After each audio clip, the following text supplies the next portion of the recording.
কক্সবাজার বিমানবন্দরকে আন্তর্জাতিক বিমানবন্দর হিসাবে প্রজ্ঞাপন জারি করার ১২ দিনের মাথায় আন্তর্জাতিক অপারেশন স্থগিত করেছে বেসামরিক বিমান চলাচল কর্তৃপক্ষ বেবিচক। পর্যাপ্ত অবকাঠামো প্রস্তুতি ছাড়াই আন্তর্জাতিক স্বীকৃতি দেওয়ার সিদ্ধান্তকে এখন প্রশ্নবিদ্ধ বলে মনে করছেন বিশেষজ্ঞরা। সম্প্রতি ৬,৭৭৫ ফুট দৈর্ঘ্যের রানওয়ে ৯,০০০ ফুটে উন্নীত করা হয়েছে। তবে ১১,০০০ বর্গফুটের নতুন টার্মিনাল ভবন এখনও পুরোপুরি প্রস্তুত নয়। এতে আন্তর্জাতিক বিমানবন্দর হিসাবে কার্যক্রম শুরু করা নিয়ে সংশয় তৈরি হয়েছে। গত ১২ অক্টোবর বেসামরিক বিমান পরিবহন ও পর্যটন মন্ত্রণালয় কক্সবাজার বিমানবন্দরকে আন্তর্জাতিক বিমানবন্দর হিসাবে ঘোষণা করে। এরপরই বিমান বাংলাদেশ এয়ারলাইন্স ঢাকা থেকে কলকাতা রুটে ফ্লাইট চালানোর প্রস্তুতি নেয়। কিন্তু মাত্র ১২ দিনের মধ্যে বেসামরিক বিমান চলাচল কর্তৃপক্ষ বেবিচক সেই সিদ্ধান্ত স্থগিত করে। এভিয়েশন অপারেশন অ্যাসোসিয়েশন জানায়, পর্যাপ্ত যাত্রী সংখ্যা এবং বাণিজ্যিক সুবিধার অভাব বিদেশি এয়ারলাইন্সদের কক্সবাজার থেকে আন্তর্জাতিক রুট চালাতে আগ্রহী করছে না। এছাড়াও আন্তর্জাতিক রুট পরিচালনার খরচ ঢাকার তুলনায় কক্সবাজারে কয়েক গুণ বেশি হবে। এই বিষয়ে এভিয়েশন অপারেটর্স অ্যাসোসিয়েশনের মহাসচিব গ্রুপ ক্যাপ্টেন মফিজুর রহমান বলেন, এখানে একা নেমে রিফিল করা যাবে। অত্যন্ত খোঁড়া যুক্তি। আজকালের দুনিয়ায় কেউ কক্সবাজারের মতো জায়গায় নেমে রিফিল করবে না।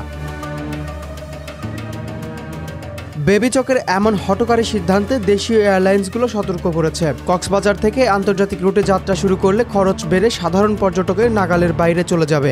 এ প্রসঙ্গে ইউএস বাংলা এয়ারলাইন্সের জনসংযোগ মহাব্যবস্থাপক মোহাম্মদ কামরুল ইসলাম বলেন, বাইরে ইনফ্রাস্ট্রাকচার যদি এভাবে ডেভেলপ না করা হয়, বিদেশি এয়ারলাইন্সকে আকর্ষিত করার জন্য সরকারের উদ্যোগ দরকার। পাশাপাশি Air Astra CEO Imran Asif বলেন, ফরেন কোরিয়ার্স বা লোকাল কোরিয়ার্সরা কী ধরনের মার্কেট নিয়ে ফ্লাইট পরিচালনা করবে তা না জেনে ইন্টারন্যাশনাল ঘোষণা করা হয়েছিল। চট্টগ্রামের আন্তর্জাতিক ট্রাফিক থেকে কক্সবাজার ফ্লাইট আশা করা ভিজিবল নয়।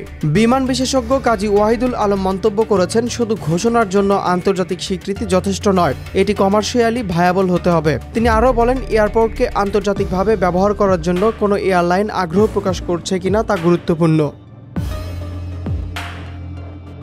একাধিক বিমান সূত্র জানিয়েছে, বিদেশি কোনো এয়ারলাইন্স এখনও কক্সবাজার থেকে আন্তর্জাতিক রুটে ফ্লাইট পরিচালনায় আগ্রহ দেখায়নি, কারণ পর্যাপ্ত যাত্রী সংখ্যা ও বাণিজ্যিক সুবিধার নিশ্চয়তা এখনও মেলেনি। তবে বেসামরিক বিমান চলাচল কর্তৃপক্ষ এ বিষয়ে কোনো মন্তব্য করেনি।